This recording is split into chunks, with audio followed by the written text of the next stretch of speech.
안녕하십니까. 원영이정의 명리산책. 오늘 역시 평광격에 대한 이야기가 계속되겠습니다. 격과 용신을 바로 잡을 때 우리는 운을 갖다가 정확하게 예단할 수 있습니다.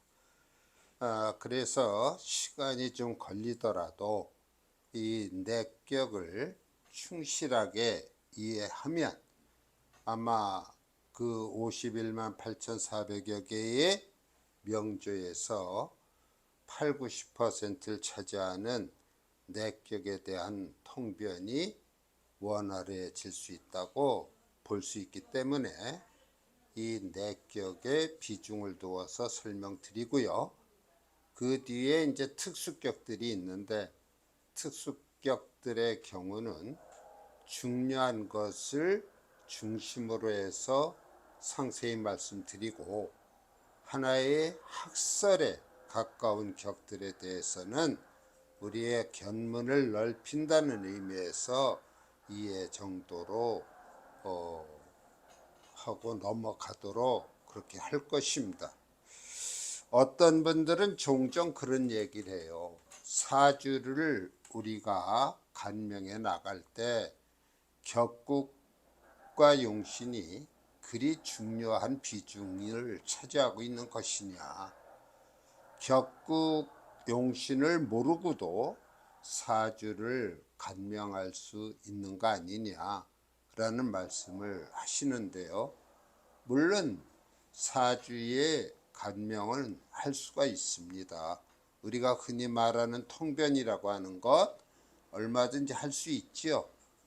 옛날에 당나라에서 비롯된 당사주라든가 또는 그 이후에도 여러 가지 학설들에 의해서 사주를 간명하는 그러한 방법들이 발표되고 또 오늘에 이르고 있는데요. 저의 경우에는 이 사주의 통변은 운을 갖다가 정확히 짚어낼 때 우리가 할 일을 다하는 것으로 보아지고요. 또한 자신의 어떤 용신을 명확히 알 때에 대운이나 세운, 월운 하루하루의 일진들과 견주어서 조심할 건 조심하고 또한 능력을 발휘할 땐 발휘하게 되는 그러한 흐름을, 기의 흐름을 우리가 중요시 해야 할 것이기 때문에 저는 격국 용신을 주장하고 있는 것입니다. 많은 분들이 다 격국 용신을 알고 계심에도 불구하고 어떤 물상론, 자연론적인 해석을 하신다든지 이런 것은 각 개개인의 자유입니다마는 저의 경우는 제 강의는 격국 용신론에 입각한 강의이기 때문에 관계가 있든 없든 한번 들어두시는 것도 나쁘지 않다는 생각을 합니다. 자, 사설을 마치고요. 지난 시간에 이어서 평간격에 대한 말씀을 드립니다. 그리고 앞으로 몇 강좌의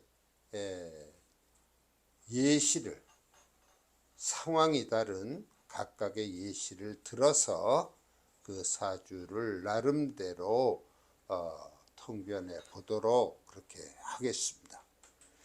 자, 우리가 평관격을 잡았어요.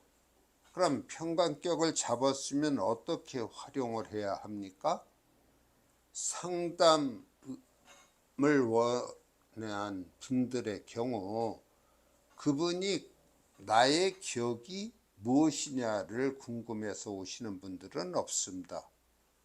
다만 제가 그분의 사주를 간명할 때 그 격에 의해서 그 사람의 성정이 성격이라든가 그 사람의 어떤 인생의 지향점, 그 사람의 성품 등을 제가 격에 미루어서 말씀을 드리게 되죠. 또한 격이 정해진 다음에 신강신약을 가려서 용신을 정합니다. 그럼 그 용신도 그분이 알고자 해서 오는 건 아니지만 그 용신에 의해서 그분의 인생의 분명한 지향점, 또 사소한 것일지라도 그 사람이 입고 있는 옷의 색깔 또는 숫자 또는 방향 또는 어떤 궁합을 본다 할 때에 남녀 간의 용신의 관계도 살펴보아서 그 사람이 부부가 되어 나아가는 방향이 같을 때에 인생이 부부관계가 순조롭다고 하는 것을 그동안에 많은 임상을 통해서 제가 나름대로 어떤 일관성을 유지하는 통변을 하고 있게 되는 것입니다.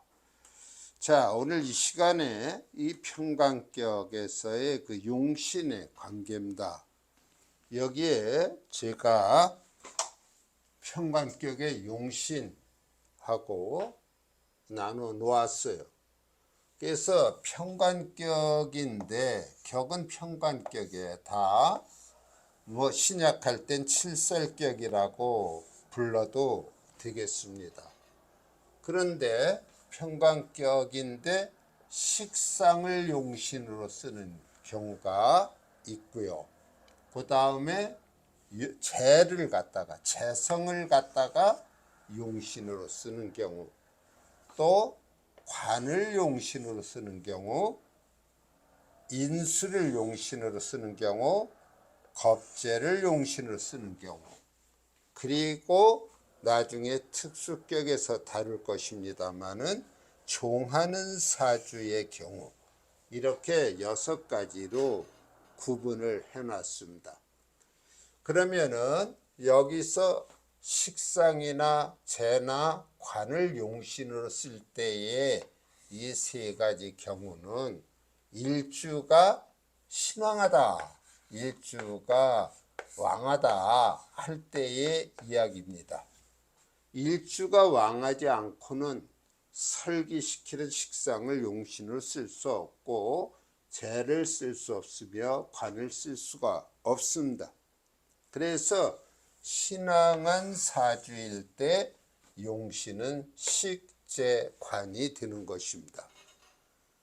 거기에서 그 사주에 적합한 용신을 찾아 쓰는 것이고, 그 다음에 칠살 용인격과 겁재격일 때에는 신약한 사주의 경우가 되는 겁니다. 신약한 사주일 때는 용신의 후보가 주로 인수 아니면은 비경겁이 됩니다. 나중에 말씀드리겠습니다만 신약한 사주임에도 불구하고 식상을 용신으로 쓰는 경우가 있어요. 그때는 병약 용신이 돼서 사주에 병이 있을 때 식상을 동원해서 관사를 제압하는 경우가 됩니다. 그 다음에 이 종살격을 간단히 말씀드린다면, 자기 일간이 사방을 둘러보아도 인수나 비경겁이 없거나 약한 한두 개가 있는 경우가 있습니다. 그럴 때 그 일간 자신은 그 난관을 헤쳐나가기에 어려워요. 그 난관을 헤쳐나가려고 평생을 애를 쓰고 살아갈 수만은 없습니다. 그래서 이때 이 종살격이 될 때는 관살이 아주 태왕하죠. 관살이 태왕해서 그 관살을 갖다가 따라서 사는 것입니다. 물론 종살격일 때는 그 관살이 용신이 되는 건 틀림없는 사실이고요. 우리가 그 사주를 구성하고 있는 것이 일간과 살로만 이루어지는 경우는 그리 많지 않습니다. 거기에는 식상도 있고 재도 있고 관살도 있고 그렇습니다. 그럴 때 그 기의 흐름이 이 관살로 직결이 되었다고 한다면 일간은 그 관살을 따라서 살 수밖에 없는 종살격이 되는데요. 이러한 종격은 나중에 구체적으로 말씀드리겠습니다만 결론을 얘기하면은 전화위복이 되는 상황입니다. 그것을 우리는 절처봉생이라고도 하는 것이죠. 막다른 골목에 이르렀을 때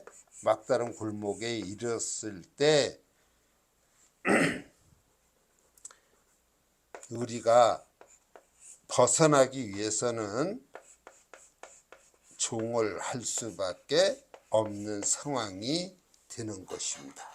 그래서 절처봉생 그런 말을 쓰게 돼요. 전화위복이 된다는 얘기입니다. 자, 다시 용신 정리해드리면 신강할 때, 신왕할 때는 식재관 중에 하나가 용신이 됩니다. 그 다음에 신약할 때에는 인수나 겁재, 때로는 식상이 용신이 되는 경우가 있고요. 종살격일 때는 의지할 데가 전혀 없는 상황에서 가장 왕한 세력을 쫓아 살아가는 그러한 모습의 격이 되는 것입니다. 자, 내격의 경우는 대체로 이와 같은 방법에 의해서 용신을 정합니다. 그러면은 이제 평관격의 예시를 통해서 설명을 드려보도록 할 건데요.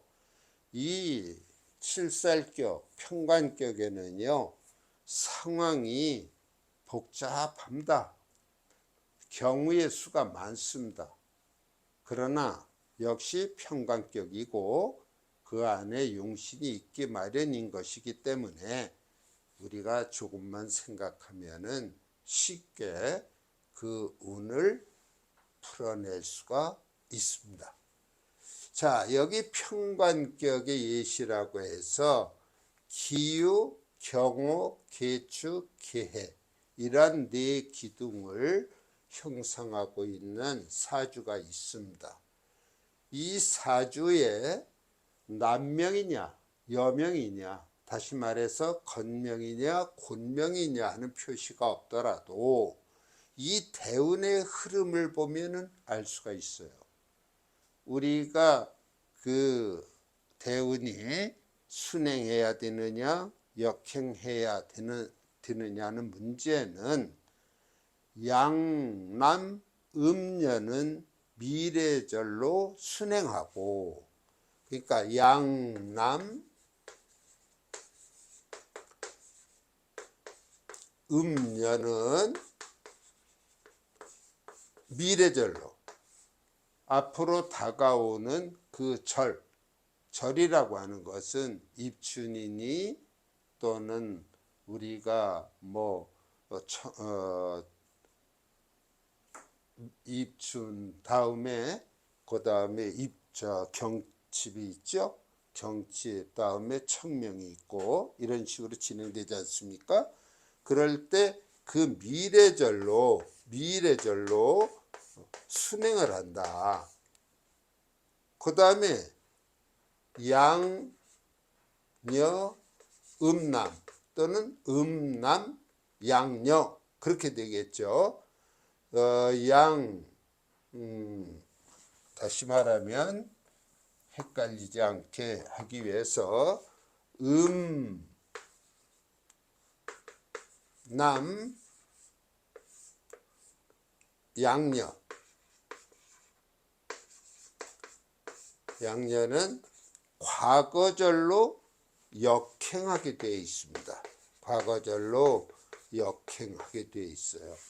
그래서 이 사주를 보면은 그 연간이 이러한 양남 음녀냐 음남 양녀냐를 적용하게 되는데, 이 연간의 기토가 음이거든요. 그러니까 이 음이었을 때 음남이 되면은 역행하게 되어 있습니다. 기사에서 무진으로 정묘로 병인으로 역행이 되어 있죠.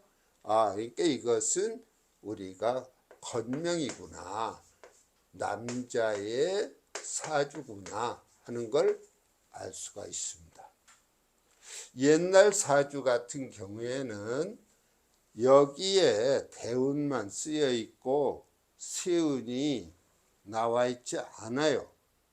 그 세운까지 나와 있으면은 우리가 구체적인 운을 판단할 수 있습니다만, 이 대운이라고 하는 것은 10년마다 이동하기 때문에 그 사람의 평생을 대략적으로 판단하는 데 그치게 됩니다.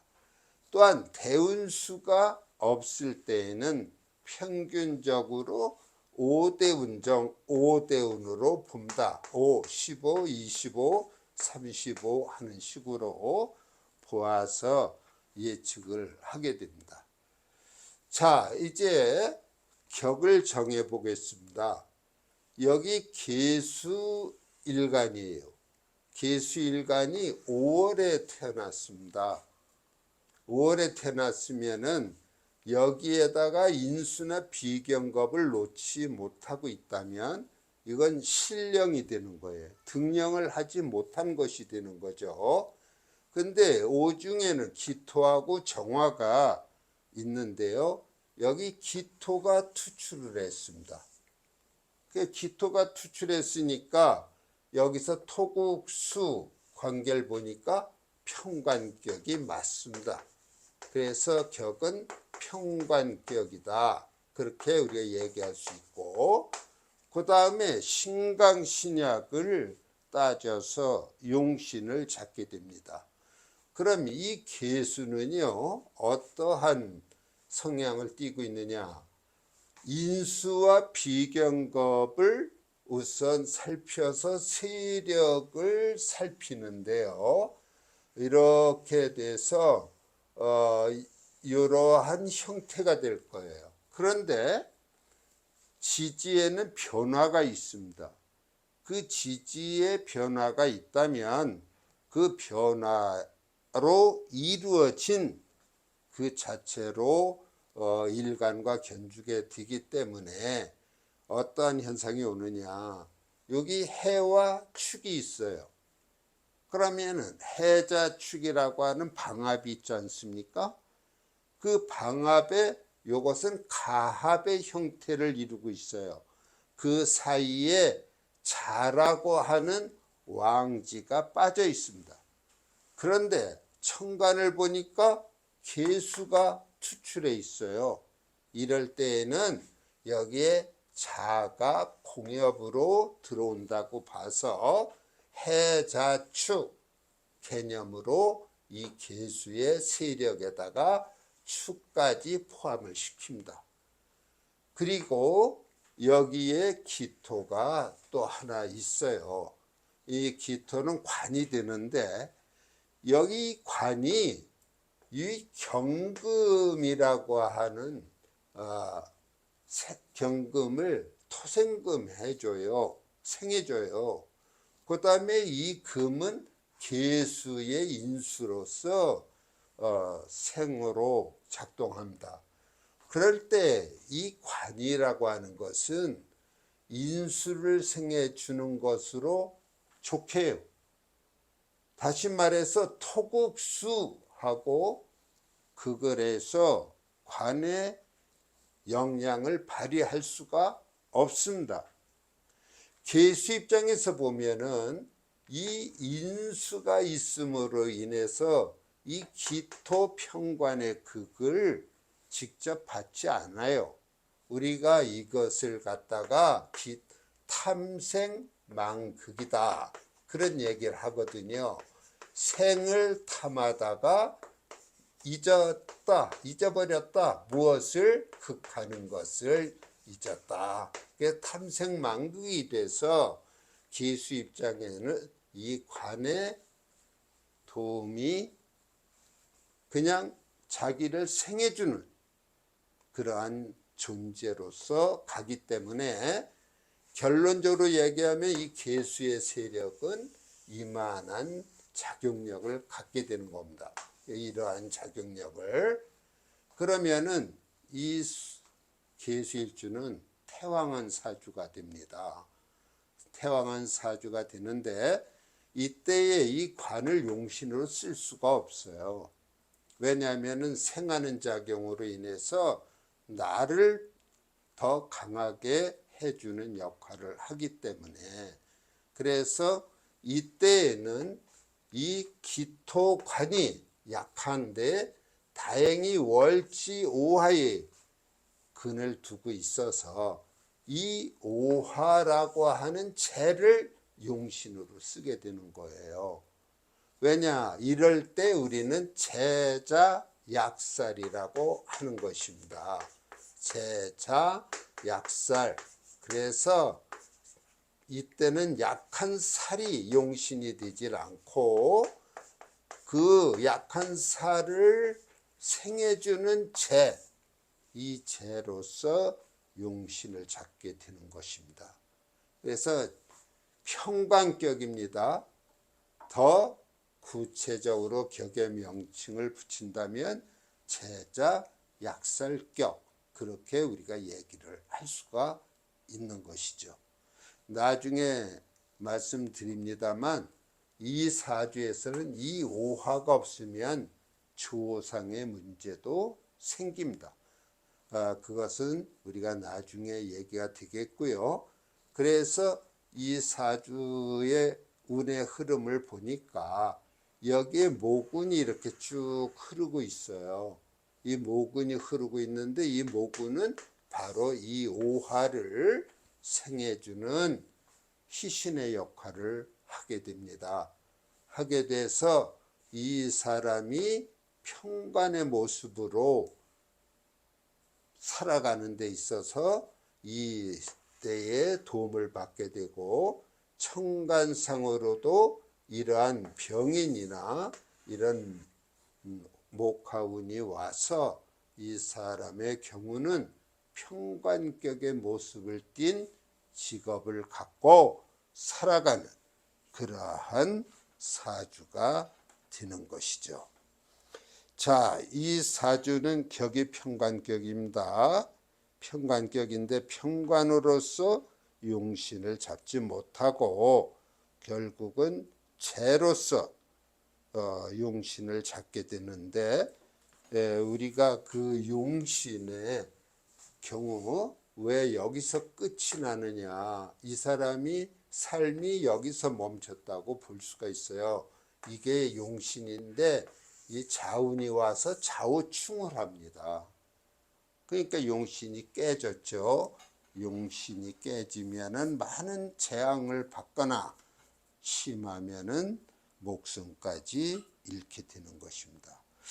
자, 다음 시간에도 또 다양한 평관격의 사주를 가지고 예를 들어서 말씀을 드리겠습니다. 이 시간은 여기서 마칩니다. 감사합니다.